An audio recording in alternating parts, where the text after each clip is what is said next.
अनि नमस्कार दर्शकबिन, म तपाईँको आफ्नै होस्ट अनि दोस्त मुबारक सिंह। बुटेबल पेनड्राइभ कसरी बनाउने र बुटेबल पेनड्राइभ बनाउनलाई के आवश्यक छ।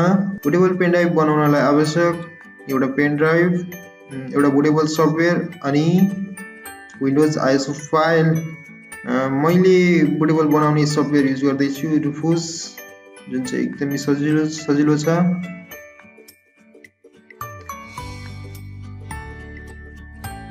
म तपाईँलाई सफ्टवेयरतिर लाँदैछु।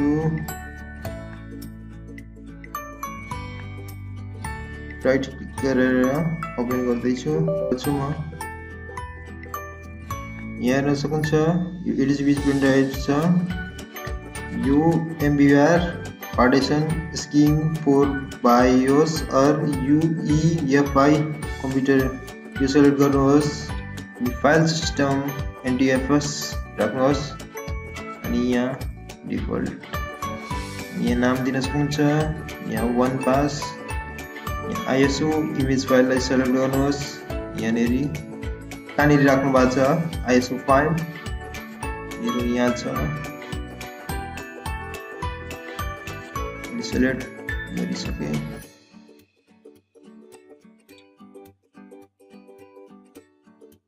अनि स्टार्ट क्लिक गर्नुहोस्, म गर्दैछु।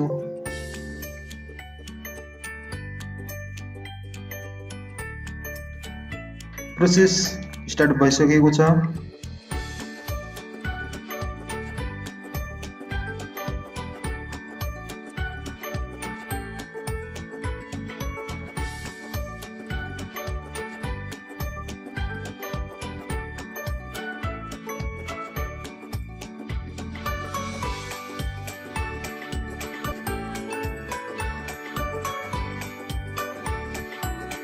बुटेबल पेनड्राइभ बनाउनलाई टाइम लाग्छ। म रेकर्डिङलाई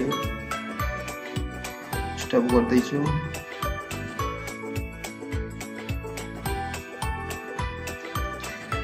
हाम्रो बुटेबल कम्प्लिट भइसकेको छ।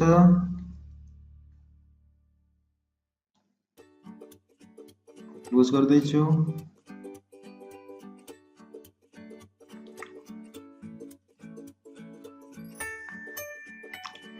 हेर्न सक्नुहुन्छ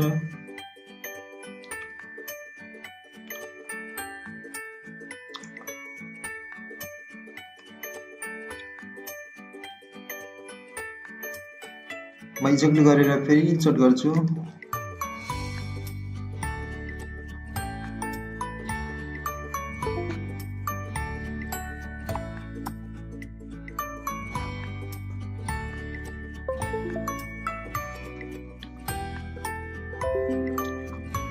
हेर्न सक्नुहुन्छ हाम्रो यो बुटेबल कम्प्लिट भइसकेको छ।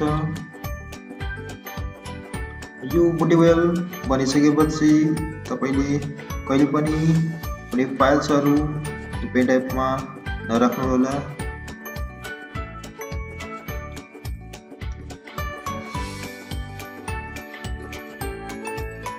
हस्, धन्यवाद फ्रेन्ड्स। प्लिज मेरो च्यानललाई सब्सक्राइब गरिदिनु होला, लाइक अनि कमेन्ट गर्न नबिर्सिनु होला।